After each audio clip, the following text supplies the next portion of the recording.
We are live. Welcome in, ladies. Welcome in. Who is joining me live today?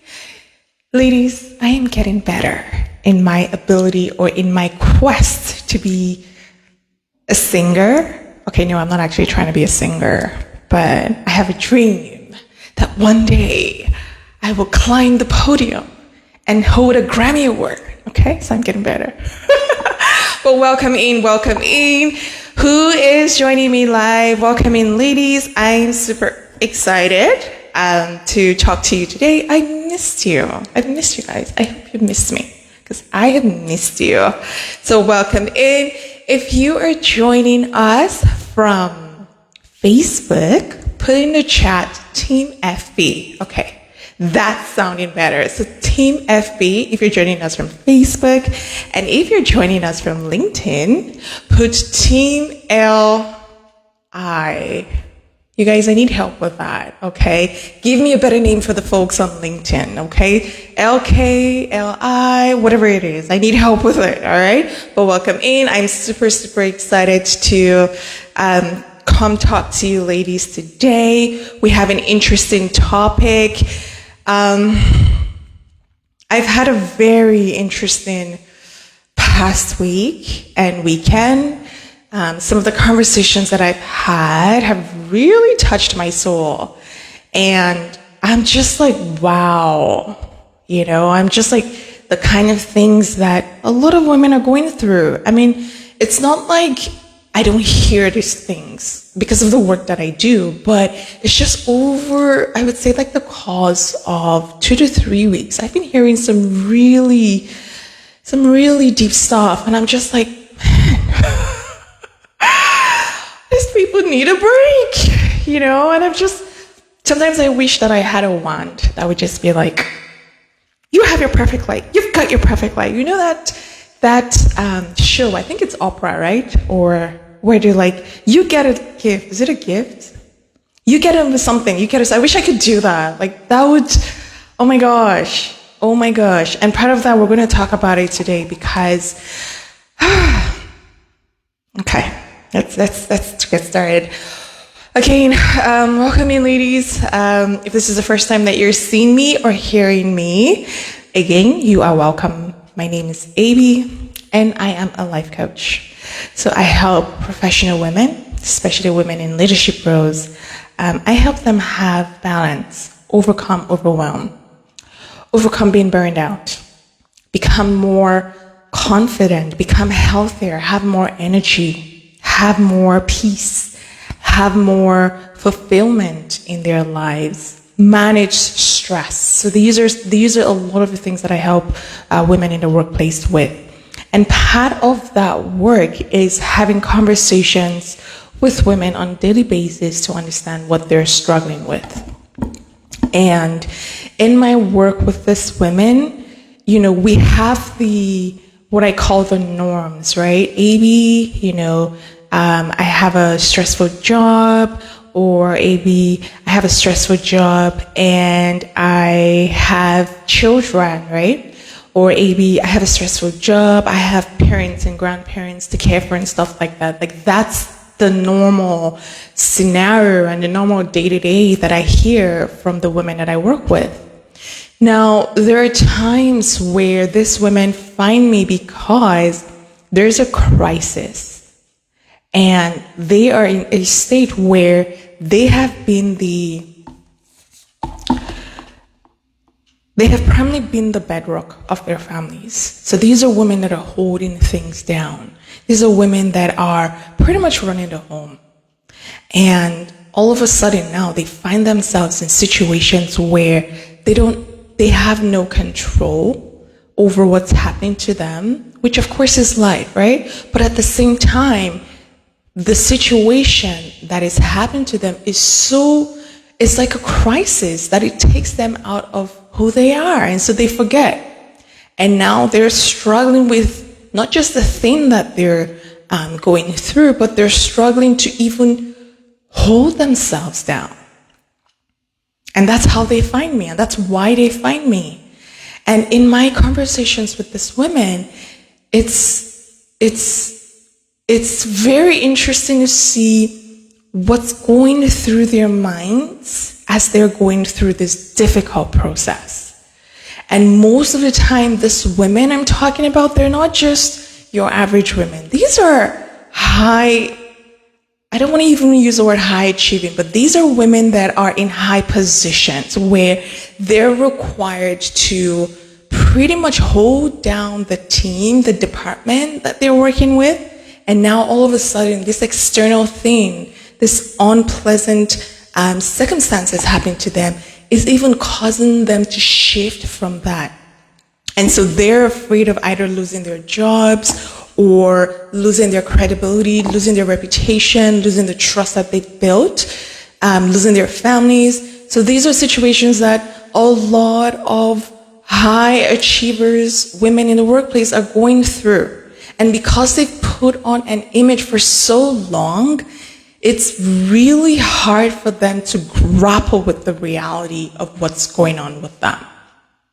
So what we're going to talk about today, I'm going to be more specific, but again, I have to make sure that I'm balancing the privacy of my clients with, sharing lessons with you. So I do tend to have to make sure that that's there.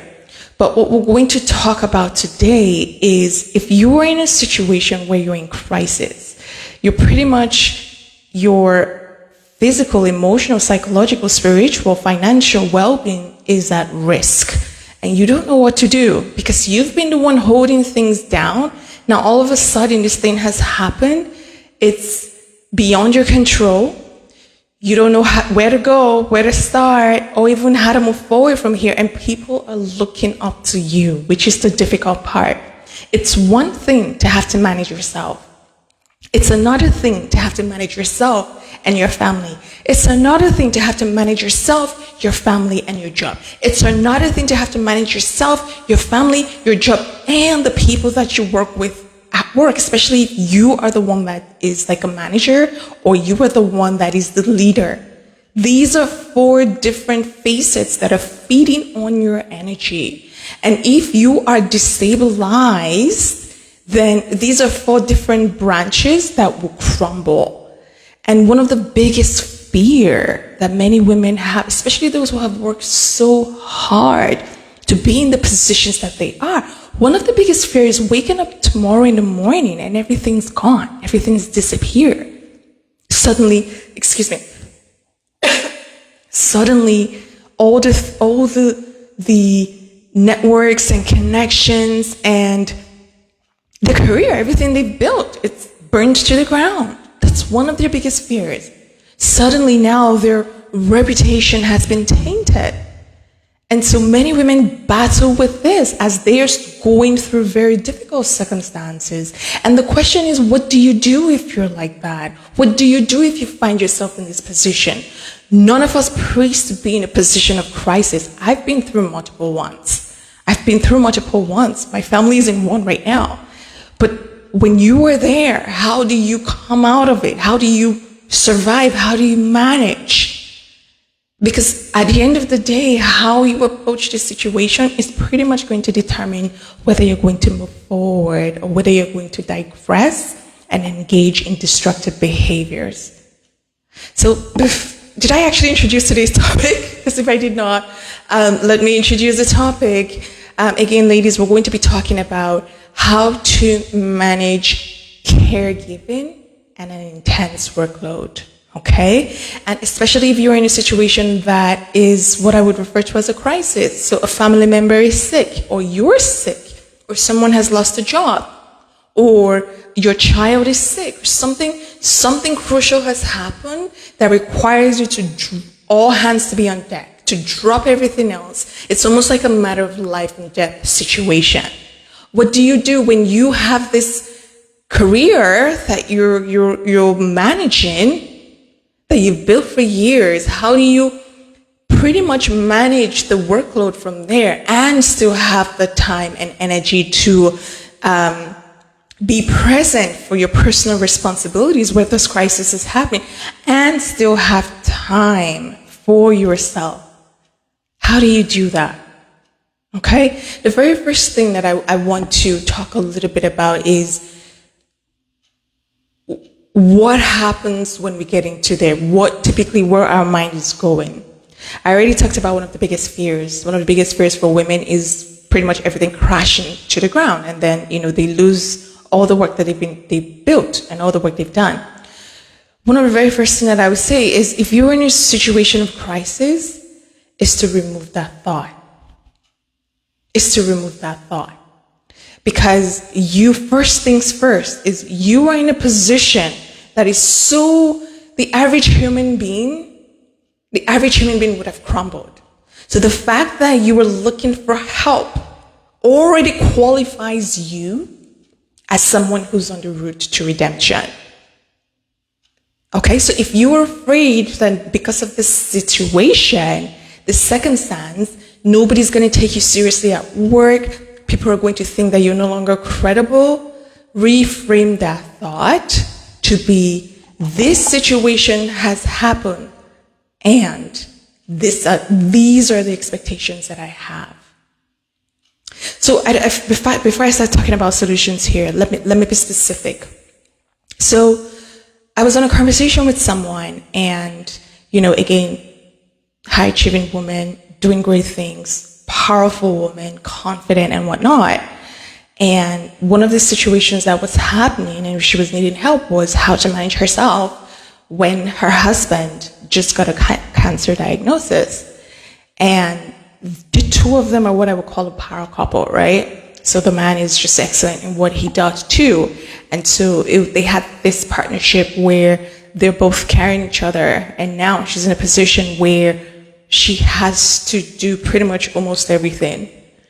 And it's new to her. And it's like, what do I do? Because now I still have board meetings. I still have presentations. I still have this travels and stuff like that. How do I do all of this and still show up? What am I going to do?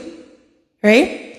And she's not the only one. Like, I remember in the past, I've spoken to someone, it was a different type of crisis, but the common theme there was they were worried about not just themselves, but they were worried about the people that they're going to support. They were worried about their children. They're worried about their husbands. They're worried about their work, their managers, their direct reports. But they were not worrying about themselves. And so the first thing that we had to do was turn the torch on you. Because you see, everything, the job, the subordinates, your husband, your kids, these are all extensions of you, but they're not you. If you don't turn that torch on you, you will not be able to support these people because, like I said, they are extensions of you.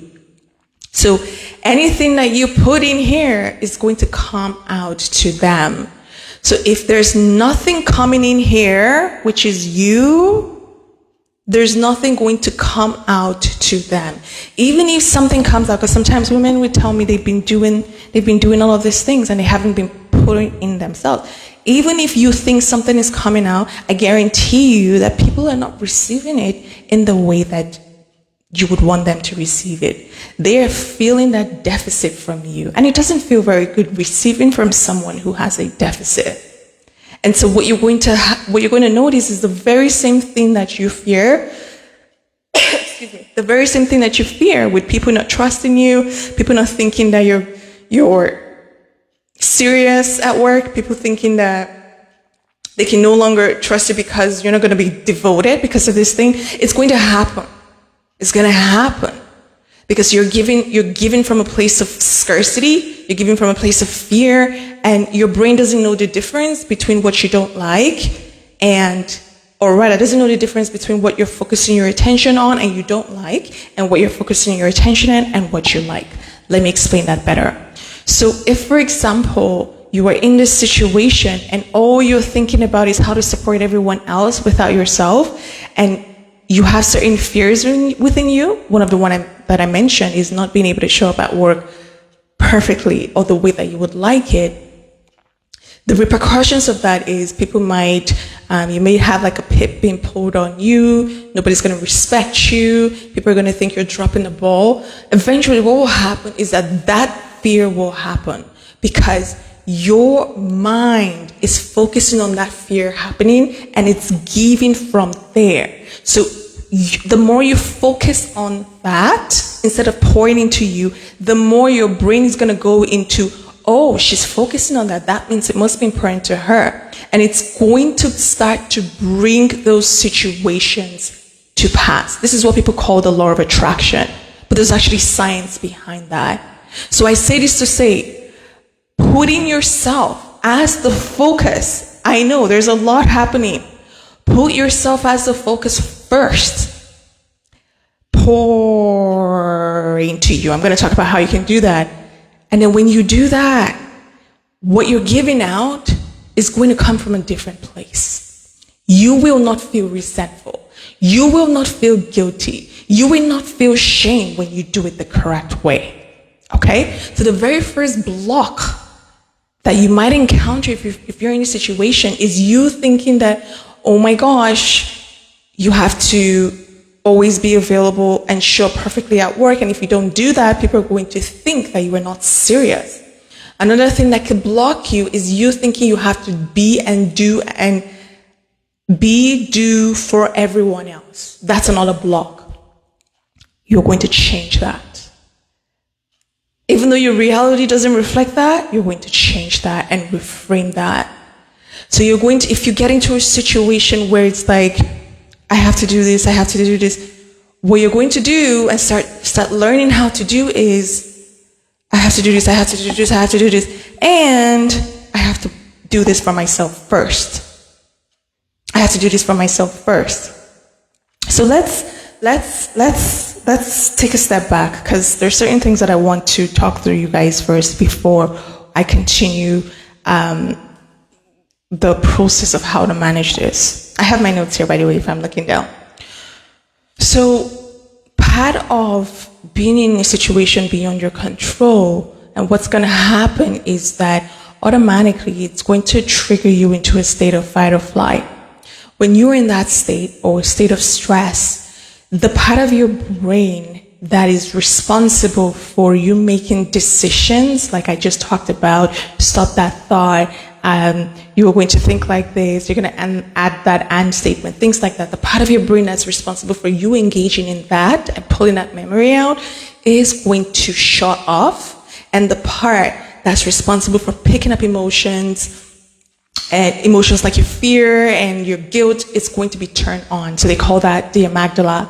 So when your amygdala is engaged in a position of stress, you will be physically unable to even engage in higher mental processes because your body is in a place where it thinks you're being threatened.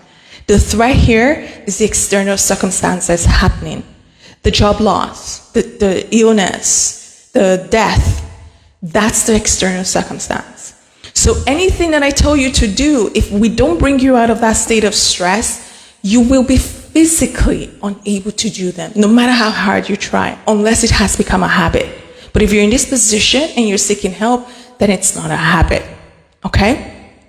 So if you're in that case, you're probably in this state of stress. And so the first thing, the only thing I would say, I think it's the only thing that you have control to hijack the process from that part of your brain that is in fear is to calm down, to calm your body down.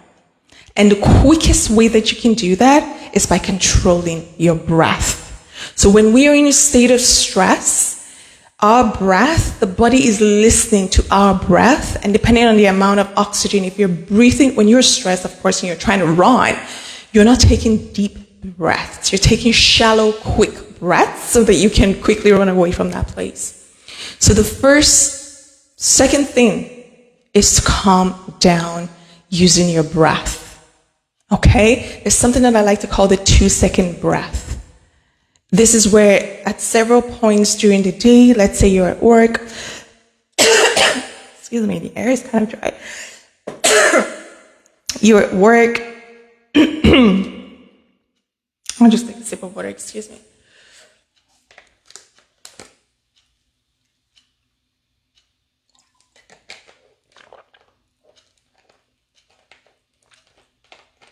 Okay,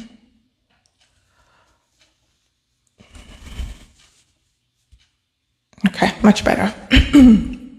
Okay, so where was I? Breath, yes.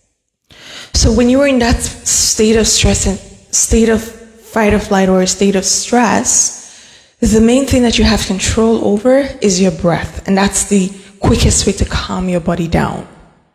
So let's say you're at work and you're just so stressed out by everything that's going on. You have this deadline. They're asking you to get this report out, get that report out. First things first is to take 2-second breaths. So you breathe in and then you breathe out. And then you can do this for certain periods, maybe 3 or 4 times. What you're doing is to calm your body down so that you can start to use the next things that I would tell you to do to manage your day and pour into you. So if you notice, I'm not talking about going to the spa yet, shopping. These are great. I love shopping. It's all fantastic. I love going to the spa. But when you are in a state of crisis, this is the last thing you will feel like doing.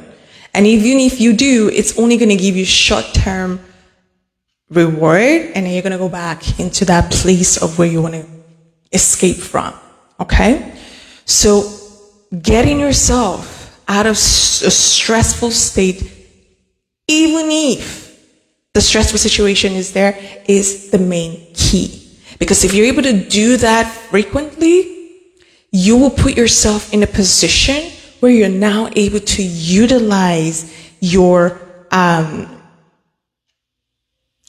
part of your brain that allows you to think logically and be more creative to come up with solutions to help you through this crisis situation.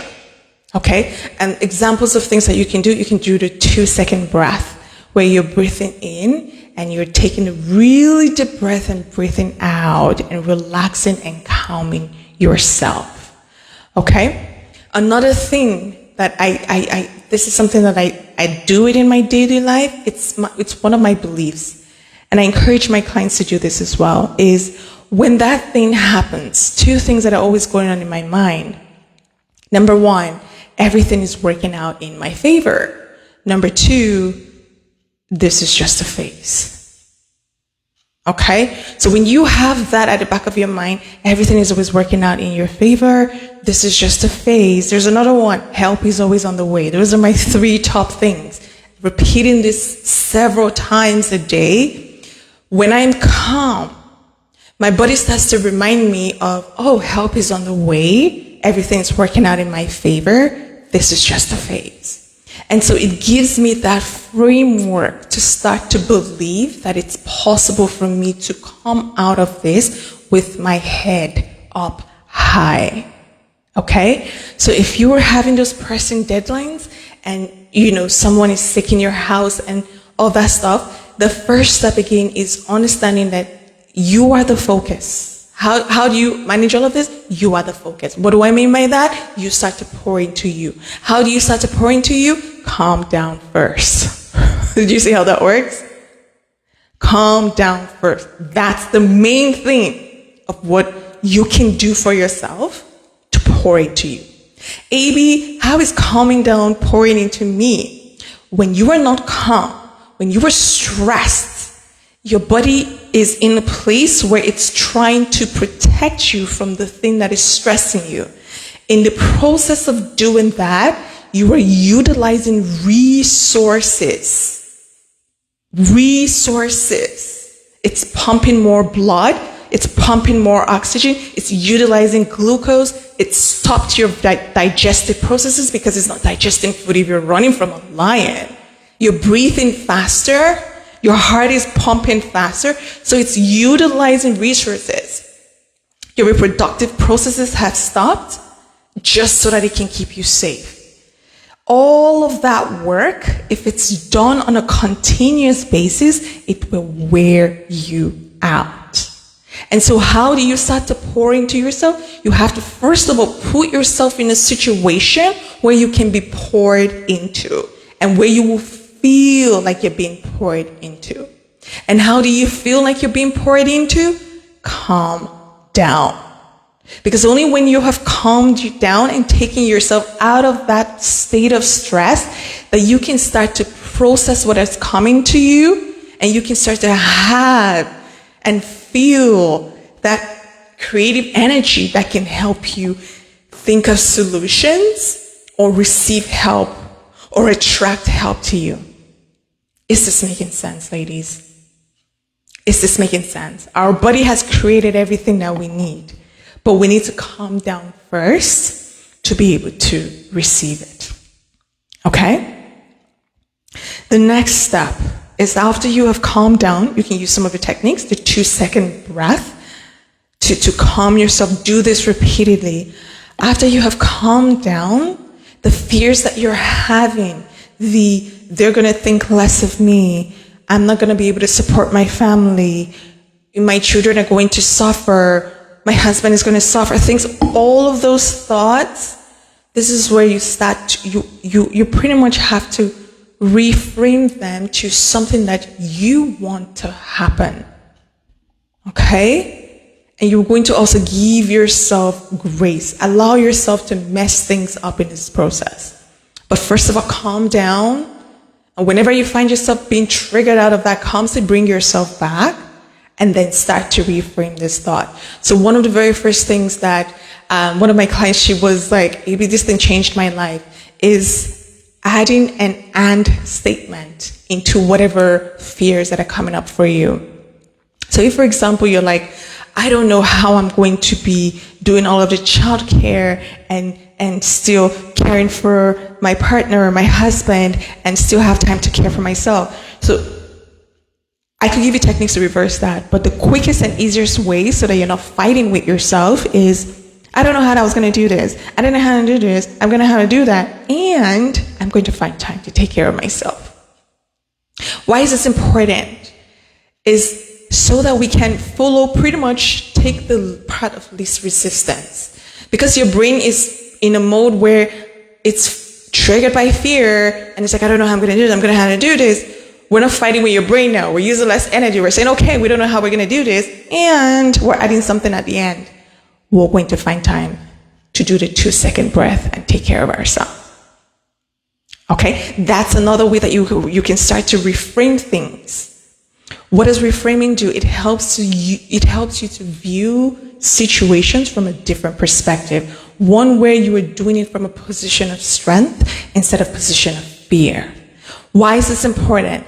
This will help you cope better and help you manage yourself better so that you can show up for the people that love you and the people that are needing you and the people that have pretty much come to depend on you. And most importantly, this will help you show up for yourself. Okay, so let's do a recap, ladies. Okay, perfect. Let's do a recap. If you're struggling right now, you feel like you can't breathe, you've just encountered a very difficult situation, you're stressed out by it, you've been burned out, and now you pretty much don't know how you're going to manage work and this crisis situation in your personal life, whether it's a death or an illness or a job loss, whatever it is, the very first step is to calm down and breathe. Knowing that doing that is beginning the process of pouring into you. Remember, all of these different facets are not you. In order for you to be able to have resilience in this situation, you have to be able to come from a place of strength and overflow, even in the presence of less.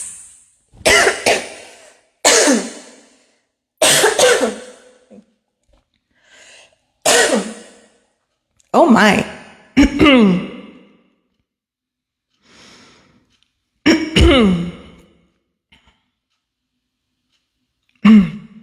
Are we going to have to end this live, ladies?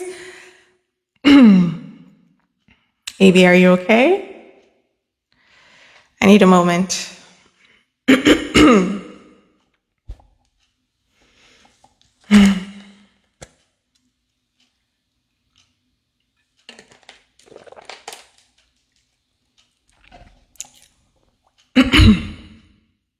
Okay, much better. All right, where was I? Yes, to calm down so that you can pour into you. Yes. And then the second part is to reframe all the fears that you're having, knowing that everything is always working in your favor. This is just a phase and help is on the way. Okay? The third step is leveraging the resources that you have within you or around you to be able to help you through this difficult period. Ladies, I'm going to end the live very soon because I don't want it to be too long. Maybe next week we'll delve deeper into how do you attract and leverage all the resources around you so that you can use them to get yourself out of this crisis situation.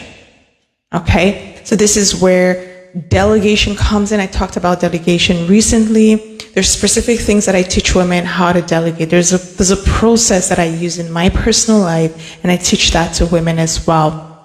Because being able to delegate will help you actually have space to be able to focus on the important things, to prioritize and focus on the important things that needs your attention. So maybe we'll talk about that next week. But the main things that I want you to take out of this process, you'll be okay, all right? So calm down first. Calm down first. I know it feels like it's the end of the world. It's not, I promise you. So calm down first. Bring yourself out of that state of stress. Use the 2-second breath. Whenever you notice yourself freaking out, feeling anxious, start to breathe. Take control of that process. Hijack the stress process so that your body can calm down. Just by doing that alone, you're helping yourself come out of this stressful situation. The second thing is when those fears come up, reframe them. You can use the trick that I talked about. Use the and statement to pretty much change your fears to something that will help you. To something that will make sure that you're always putting the focus on you. Because from there, you will be able to support the people that have come to depend on you. You will be able to support the people at work as well. There are specific strategies that I want to talk about work because that's a different topic. The way that you have conversations with your subordinates or your colleagues or your managers during that period, you're going to have to become mindful of that. The strategies that you can use, that's a different topic. I feel like I need to do a separate video for. Okay? I'll see if I can fit them in part 2 next week. But I hope you guys enjoy this video. I need to end it now. But if you have any questions, feel free to let me know. If you are in this position and you're needing help with any of the things that I talked about, or even needing help with getting yourself out of this is what I help women with. So reach out to me. Let's have a conversation and see how we can get you out of this state of stress and overwhelm to a place of peace and calm, and a place where you are resilient to show up excellently at work and also have the time and space to show up for your family and friends. And of course, most importantly, is show up for yourself. Okay? But other than that, ladies, I will see you next week for part 2. And we're going to talk more about what are some of the things that you can do at work. I gave you certain things for yourself now to bring you out of that state first and to change your mindset as you're going through this process. The next step now is, what do you do on a continuous basis to manage your reputation at work and at the same time be able to show up for the situation that's happening at home, and most importantly, show up for yourself. That's a non-negotiable, okay? So we'll talk about that next week. But other than that, ladies, I will see you when I see you. Bye.